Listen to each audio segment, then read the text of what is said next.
Bon bah nous voici arrivés à Évora, une jolie ville entourée de murailles.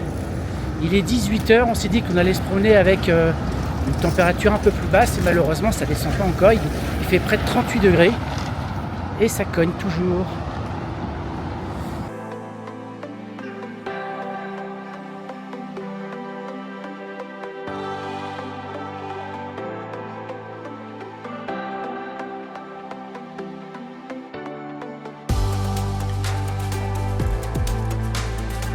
Alors, la ville est entourée de murailles et le centre historique est a priori très joli.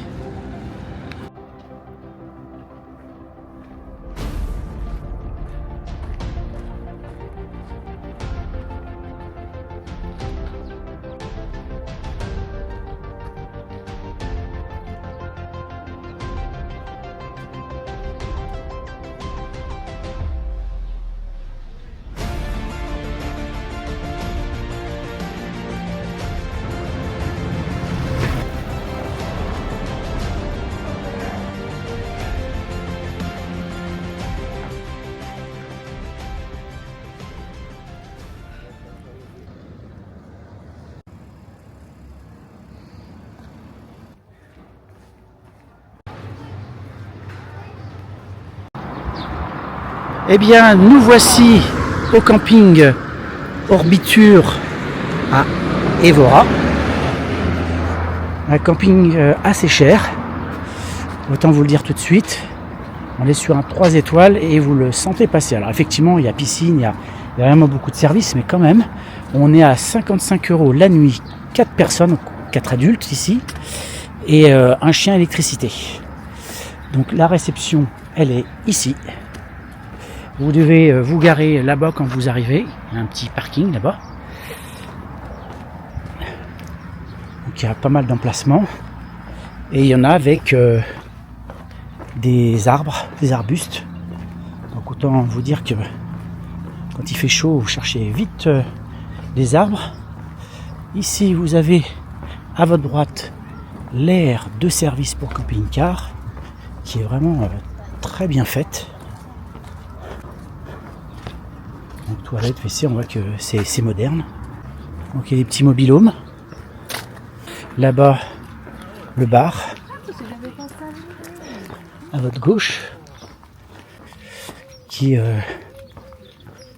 a une salle de convivialité. Et puis vous avez le bar de l'autre côté. Wi-Fi gratuit. On vous donne le mot de passe et puis vous avez du Wi-Fi. Et la piscine se trouve juste à votre gauche. Là-bas. Je sais pas si je peux vous la montrer, me rapprocher. Voilà. Elle est vraiment très très sympa. Il y a une machine à laver. Pour ceux que ça intéresse. Il y a un tarif ou pas? C'est noté. Non, il faut des jetons. Il faut des jetons. Ah, il faut des jetons. Alors, pour la machine à laver, il faut des jetons. Donc, voilà. Et au niveau de la douche, c'est par là, les sanitaires. Les hommes, c'est là. Voilà. Les sanitaires sont très sympas. Ici, vous avez une douche.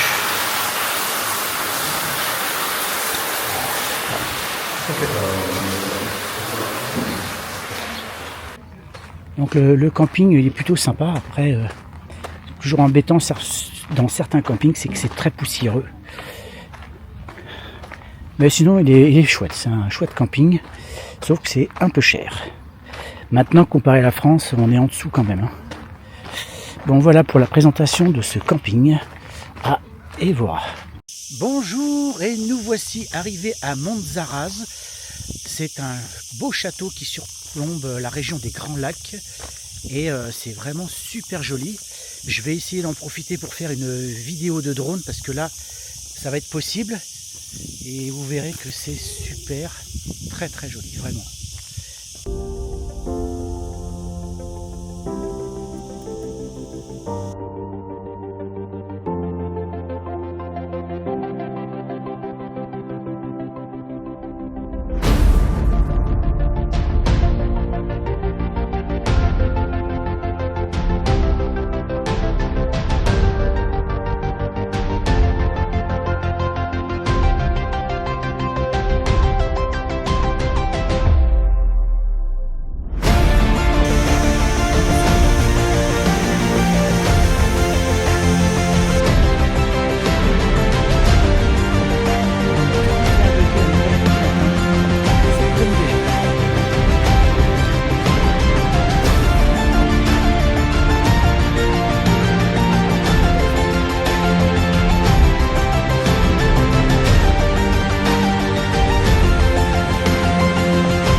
des arbres.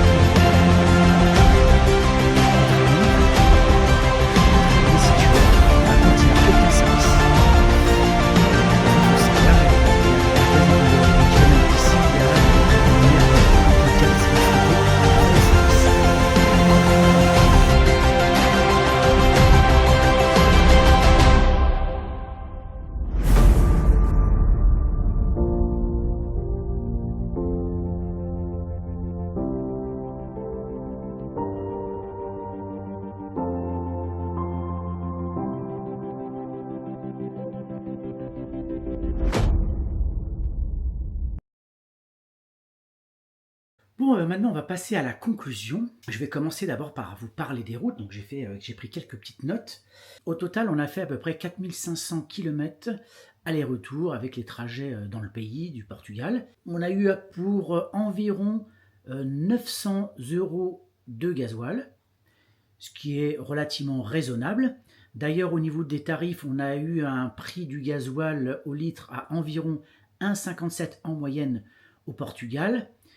On a eu un prix en Espagne moins cher, quand même à 1,35 voire 1,25 parfois, mais plutôt 1,35 en moyenne en Espagne, donc c'est plutôt intéressant et certainement moins cher qu'en France. Les routes sont plutôt bonnes dans l'ensemble.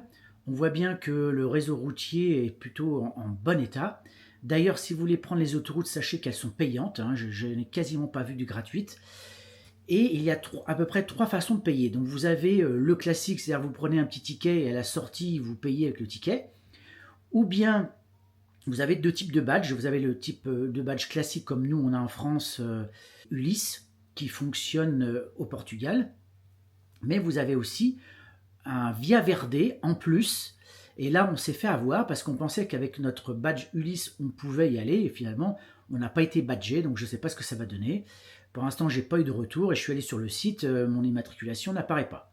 Donc j'attends des nouvelles, on verra bien, mais surtout faites attention.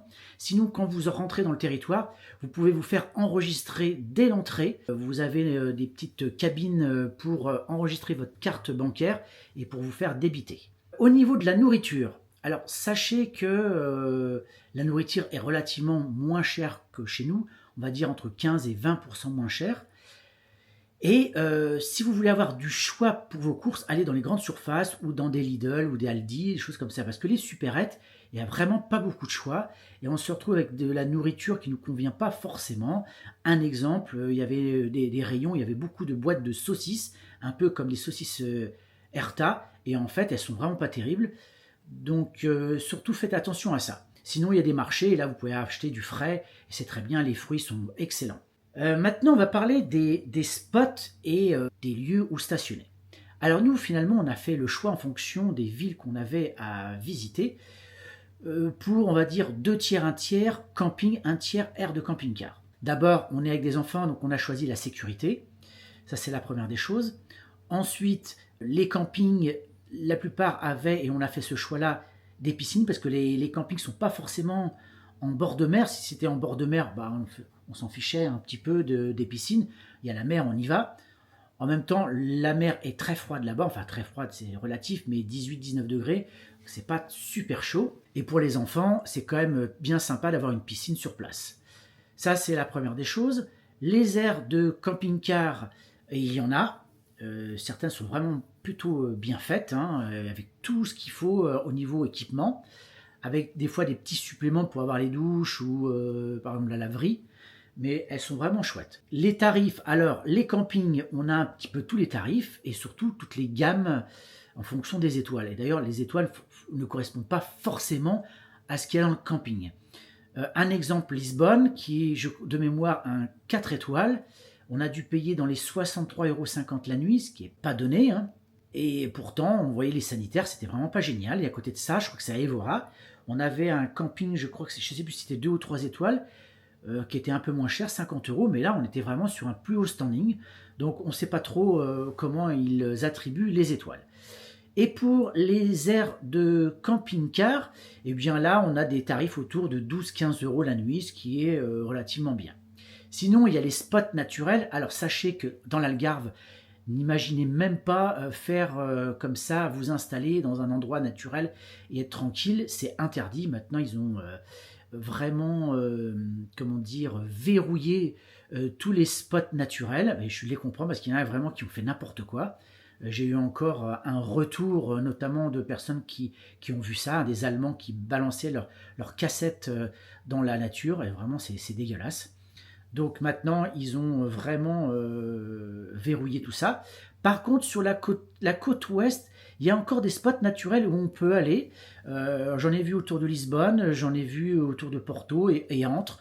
C'est jouable sans problème. Il n'y a pas de panneau d'interdiction. Donc là, je pense qu'on peut y aller. Il n'y a pas de problème.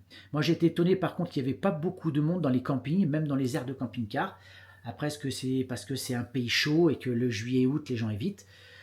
Mais bon, en tout cas, on n'a pas eu de soucis au mois de juillet pour trouver du stationnement. Au niveau des villes, eh bien, on a adoré Porto, on a adoré Lisbonne, hein, c'est des grandes villes. Donc, on a visité, donc on a vu, il y a des très très belles villes au Portugal et surtout en Algarve. On a vraiment adoré ce coin-là, avec Lagos, Portimao. Qu'est-ce qu'on a fait d'autre? On a fait l'Algarve Seco, qui est vraiment superbe. On a été allé un peu plus loin jusqu'à Albufeira. Là, on n'a pas été super emballé. Hein. C'est vraiment une ville pour les fêtards. Ensuite, on a fait Faro. Faro qui est très bien, qui est une ville sympathique. Et on s'est quand même installé entre deux dans une ville qui s'appelle, alors attendez, je sais, Olao.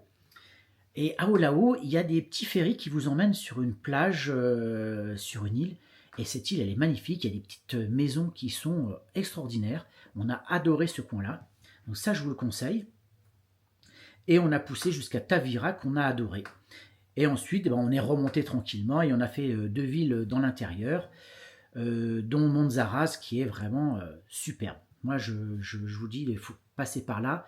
Parce que cette ville, c'est une ville fortifiée avec un petit village à l'intérieur. C'est vraiment chouette.